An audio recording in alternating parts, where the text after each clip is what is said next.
3 Teknologi Laboratorium Medis pada mata kuliah Bakteriologi. Pada hari ini saya ingin memberikan pernyataan diri dosen untuk unjuk kerja Tridharma Perguruan Tinggi atau disingkat PDD UKT-PT sebagai syarat untuk mengajukan sertifikasi dosen pada tahun 2025. Hari ini saya ingin menjelaskan mengenai mata kuliah yang saya ampu, yakni mata kuliah Bakteriologi 2 dengan deskripsi. Pada mata kuliah ini, mahasiswa belajar tentang konsep-konsep bakteriologi dan mampu mengaplikasikannya dalam pemeriksaan-pemeriksaan laboratorium kesehatan. Untuk CPMK, mata kuliah Bakteriologi 2, yakni mahasiswa mampu menguasai teori yang terkait dengan pemeriksaan laboratorium medik di bidang bakteriologi menggunakan instrumen sederhana dan otomatis secara terambil sesuai standar pemeriksaan untuk menghasilkan informasi diagnostik yang tepat. Untuk materi dari Bakteriologi 2 di sini meliputi zat antimikroba dan uji sensitivitas bakteri yang pertama, yang kedua, penentuan angka kuman, yang ketiga, bakteriologi air, yang keempat, bakteriologi makanan, yang kelima, bakteriologi minuman, yang keenam, bakteri penyebab infeksi kulit, yang ketujuh, bakteri penyebab infeksi saluran pencernaan, yang kedelapan, bakteri penyebab infeksi pernafasan, yang kesembilan, bakteri penyebab infeksi urogenital, dan yang kesepuluh, bakteri penyebab infeksi sistem syaraf, serta yang terakhir bakteri penyebab infeksi nosokomial. Untuk pustaka yang saya gunakan di sini beberapa di antaranya adalah pustaka hasil dari penelitian saya yang saya publikasikan pada jurnal nasional terakreditasi. Salah satu judul di antaranya adalah uji kualitas sumber air pegunungan menggunakan metode Most Probable Number atau MPN di Desa Tanjung Tulungagung yang sudah terbit pada Journal of Indonesian Medical Laboratory and Science atau JOLMED-Labs pada volume 4 nomor 1. Artikel tersebut memberikan kontribusi terhadap perkuliahan Bakteriologi 2 khususnya pada materi MPN. Untuk metode pembelajaran yang saya gunakan adalah metode ceramah, kemudian diskusi, dan presentasi, di mana ada timbal balik antara mahasiswa dengan dosen di dalam kelas, kemudian di laboratorium juga. Selain metode pembelajaran tersebut, ada pula praktikum sebagai salah satu metode pembelajaran pada mata kuliah Bakteriologi 2. Pada mata kuliah ini terbagi atas 3 SKS, di mana 1 SKS teori dan 2 SKS praktikum. Jadi lebih banyak kegiatan praktikum di kelas daripada bagian teori. Untuk mata kuliah ini juga dilengkapi dengan tugas terstruktur yang akan diberikan kepada mahasiswa setelah selesai melaksanakan teori. Jumlah pertemuan pada perkuliahan ini totalnya ada 14, yang masing-masing ada teori dan juga praktikum. Bobot nilai perkuliahan ini ada 20% UTS, 20% UAS, 30% diskusi, dan 30% tugas. Kemudian untuk kriteria penilaiannya, nilai di atas 85 mendapatkan nilai A, sedangkan nilai B 75-84, C 65-74, D antara 50-64, dan E adalah nilai di bawah 54. Jadwal perkuliahan terbagi atas 50 menit teori dan 340 menit untuk praktikum. Selanjutnya, perkuliahan akan saya sampaikan pada video setelah ini. Assalamualaikum warahmatullahi wabarakatuh. Waalaikumsalam. Kita kembali lagi setelah sekian lama di perkuliahan Bakteriologi 2. Untuk kali ini kita akan membahas kelanjutan dari materi sebelumnya. Materi terakhir kemarin ada ini ya, urogenital ya, bakteri penyebab infeksi urogenital, urin dan genital. Dan sekarang kita akan membahas kelanjutannya, isolasi dan identifikasi bakteri penyebab infeksi nosokomial. Sebelumnya kalian pernah dengar nggak infeksi nosokomial itu apa? Ada yang pernah tahu? Hidung? Belum pernah tahu ya?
infeksi ini didapatkan pasca pengobatan atau setelah adanya pembedahan atau bahkan perawatan yang lain di rumah sakit.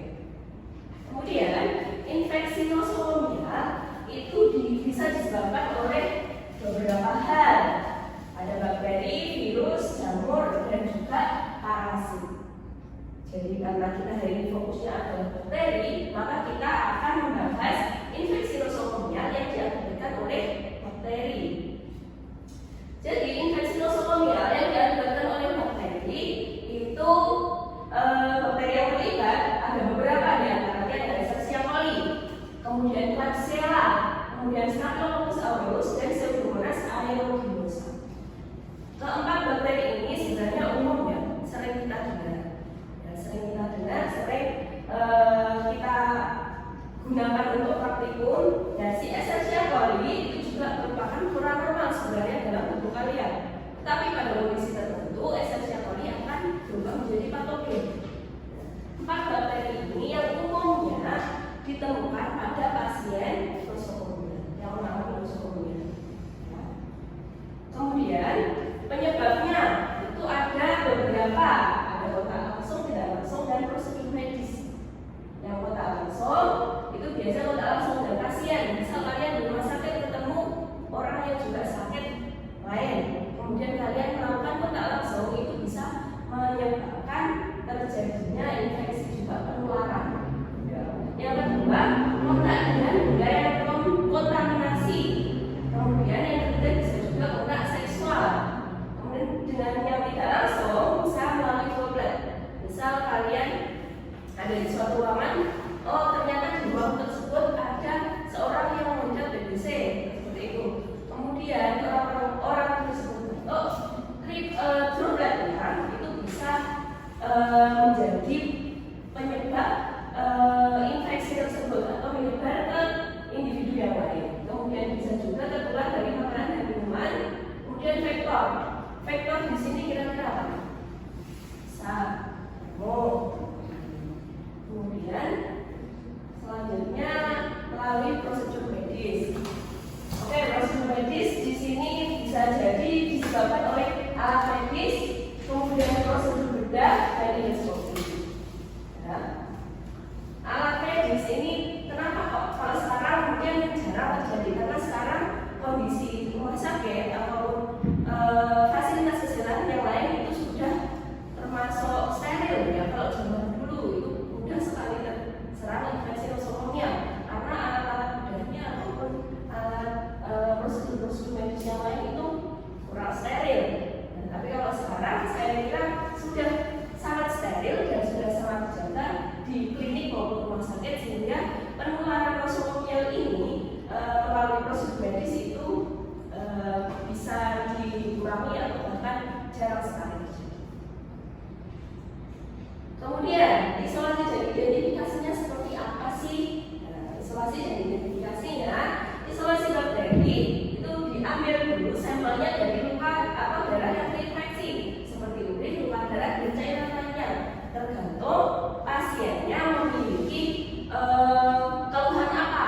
Kalau ternyata setelah perawatan di rumah sakit dia mengalami sakit saat kencing, sakit saat buang air kecil, merasa terbakar atau panas, nah itu merujuknya bisa jadi terkena infeksi saluran kemih, ya, ISK, bisa jadi seperti itu. Infeksi saluran kemih. Nah, kalau infeksi saluran kemih yang diambil sampelnya apa? Urin. Kalau misal pasca operasi kemudian lukanya kok ternyata ada infeksi, maka yang diambil sampelnya adalah sampel luka, ya. Jadi sampel luka tersebut. Jadi isolasinya dari mana? Untuk nosokomia ini tergantung infeksi apa yang menyerang orang tersebut. Kemudian yang kedua, setelah diisolasi, bakterinya ketemu, lalu dilakukan pembiakan. Setelah perbanyakan nanti baru diidentifikasi. Nah, diidentifikasi itu melalui identifikasi morfologi, identifikasi koloni, dan kepekaan antibiotik serta uji biokimia. Kemudian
sampelnya. Prosedur identifikasi yang tepat yang pertama tadi, karena jenis sampelnya urin, berarti yang diambil adalah urin. Diambil urin, kemudian dibiarkan pada media agar ataupun media uron, kemudian diamati morfologi koloni, kemudian morfologi individu, kemudian dicat apa? Gram, dan uji biokimia, kemudian baru ditanam pada media spesifik yang arahnya ke bakteri tersebut. Misal Escherichia coli, maka medianya apa? EMB, betul. Kalau Escherichia coli, untuk diagnosa nosokomial ini mengetahui riwayat penyakit dan pemeriksaan fisik kultur sampel yang diduga terinfeksi. Pengobatannya, karena ini tadi bahasanya tentang bakteri, maka pengobatannya pasti menggunakan antibiotik. Kemudian tahap lainnya bisa apabila terkena virus atau parasit bisa menggunakan antivirus. Ya. Kemudian menjaga kebersihan, memenuhi nutrisi yang dibutuhkan tubuh secara seimbang. Yang terakhir, jika Anda atau orang terdekat Anda mengalami gejala infeksi setelah mendapatkan perawatan di rumah sakit atau fasilitas kesehatan lain, segera konsultasikan dokter untuk mendapatkan diagnosa yang tepat dan penanganan yang pengobatan yang tepat pula. Itu, oke? Apakah ada pertanyaan dari pertemuan hari ini? Ada yang masih belum paham? Ada? Ya. Untuk materi yang setelah dipaparkan, kita akan bertanya apa komplikasi jangka panjang yang dapat ditimbulkan setelah pasien mengalami ISK nosokomial. Oke, baik. Terima kasih atas pertanyaannya.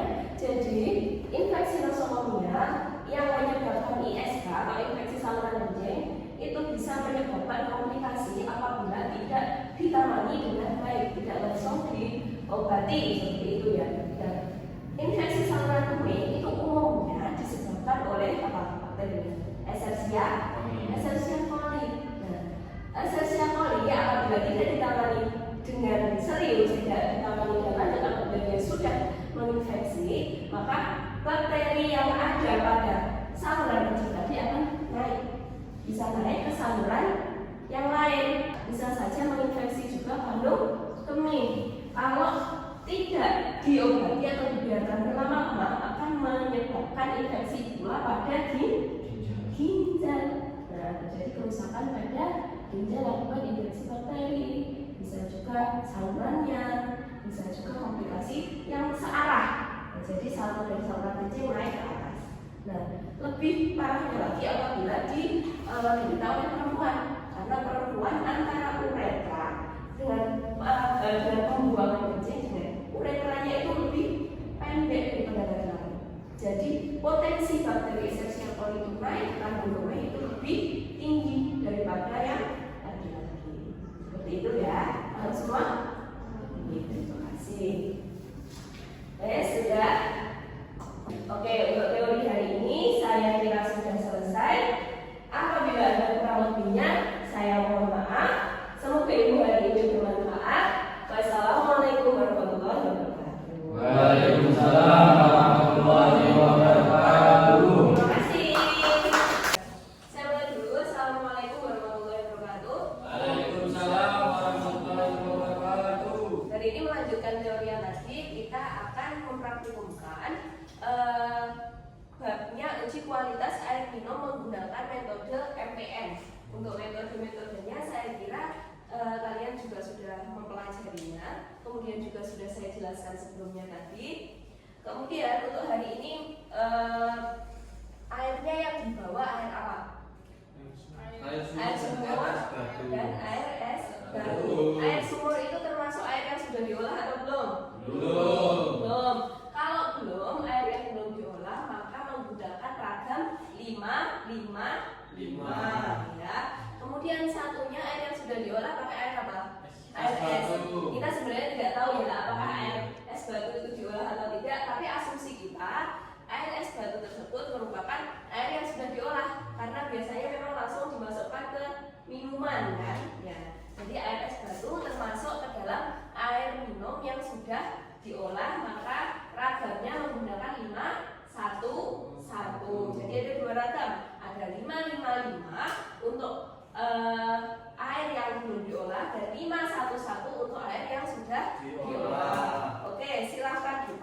halaman 23, uji kualitas air minum menggunakan metode MPN. Sudah buka tabel semua? Ya, sudah buka tabel semua. Di situ, seperti yang saya jelaskan tadi, kalian lihat nanti besoknya hasil kalian positifnya berapa. Di situ ragam kombinasinya ada banyak sekali. Ada mulai dari 000 sampai dengan yang terakhir adalah 555 ya. Jadi hasil kalian nanti berapapun, nanti dibandingkan dengan kombinasi positif ini akan mendapatkan nilai MPN yang 5. Dilusinya 5 karena kita pakai yang 555. Kalau yang 3 ini pakai yang 3 ya. Jadi kalau kita pakai 5 jadi kita lihat yang bagian tabel yang paling sana sendiri yang angkanya 5. Nah, ketika misal kalian mendapatkan hasil positif 311, maka dilihat hasil positifnya dengan dilusi 5 kali pengenceran, maka nilai MPN itu adalah 311, nilai MPN adalah 14 MPN indeksnya per gram. Paham? Kelihatan?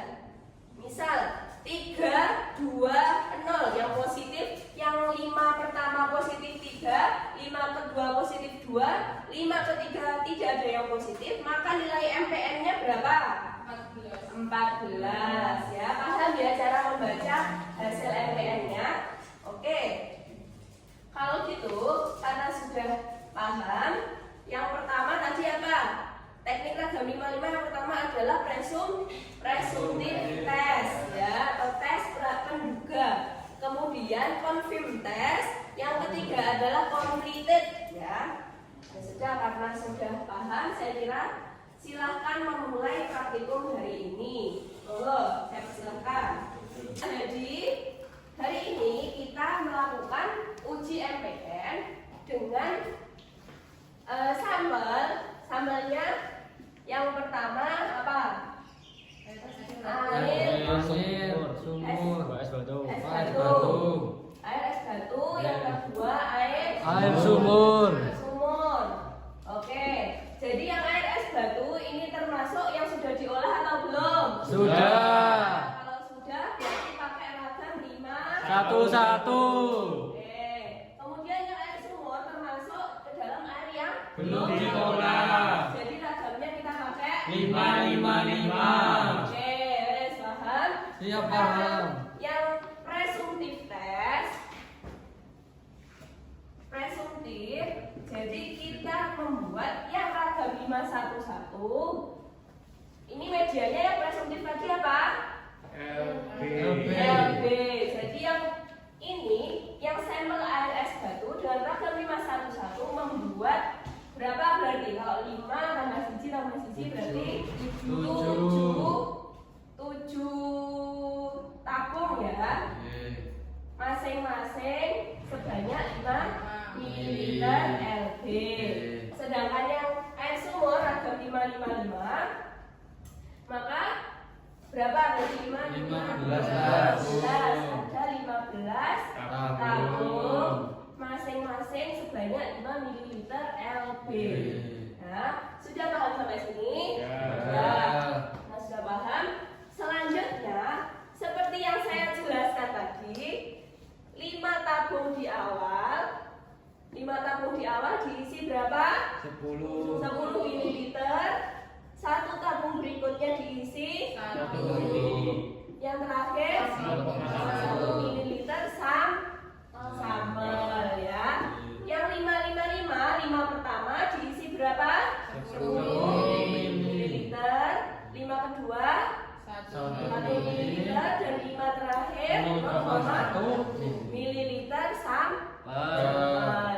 Jadi medianya sama, jumlah medianya sama, semuanya 5 ml. Yang membedakan adalah jumlah sampel. Sudah paham? Sudah. Jadi silahkan menghitung sendiri kalian butuhnya berapa mililiter LB, berapa mililiter tiap ragam berapa mililiter LB, kemudian nanti ditimbang sendiri yang sesuai ya. Silahkan menghitung sendiri ya. Terima kasih. Dituangkan dulu. Baik.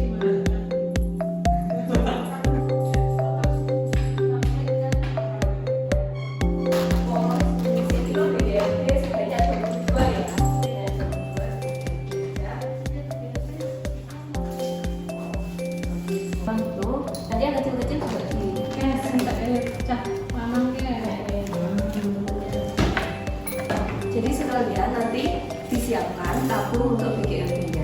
Tabung BGRB-nya berarti berapa lagi? 22 ya? 22 dengan diisi dengan tabung gram. Cukup. Berarti semua langsung aja. Iya, langsung aja. Besok kalian tinggal menanam aja. Coba, betul nggak? Sudah dilabeli semua ya. Betul.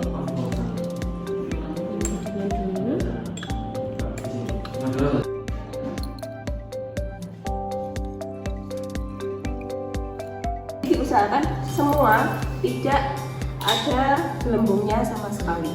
Nah, triknya lagi jangan dikocok-kocok, ya. Karena kalau dikocok-kocok nanti gelembungnya tetap masuk. Jadi pelan-pelan aja, seret kayak gitu. Nah, lebih mudah lagi yang kecil karena kan tinggi. Jadi space untuk air masuknya itu, nah sekali kan langsung bisa.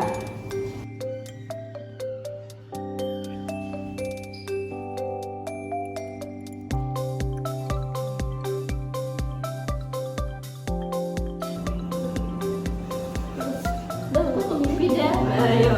Oh saya.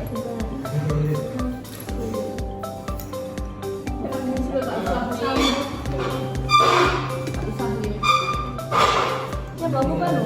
Oh tidak. Pipetnya pakai yang Ah ini tidak apa-apa. Ini kan cuma untuk uji selanjutnya toh.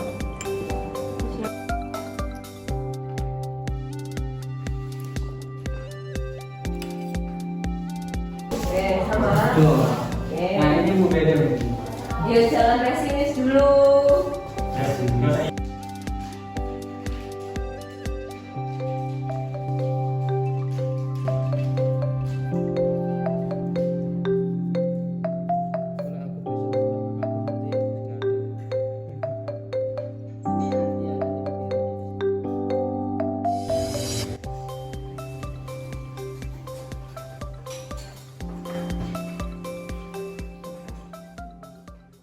Semua sudah bersih. Jangan lupa besok untuk diamati ya. Jadi besok praktiknya jam 8. Seperti biasa besok mulai menanam, kalau ada yang positif besok dilanjutkan ke BGRB, kemudian ditanam juga pada EMB. Jadi besok EMB-nya dituangkan, kemudian apabila ada hasil positif nanti ditanam, kemudian lusanya lagi diamati lagi ya. Ya, udah. Untuk kuliah hari ini masih ada yang ditanyakan kira-kira? Kalau tidak ada yang positif. Kalau tidak ada yang positif ya udah alhamdulillah malah. Oh, Jadi airnya kualitasnya baik, seperti itu ya. Dadah.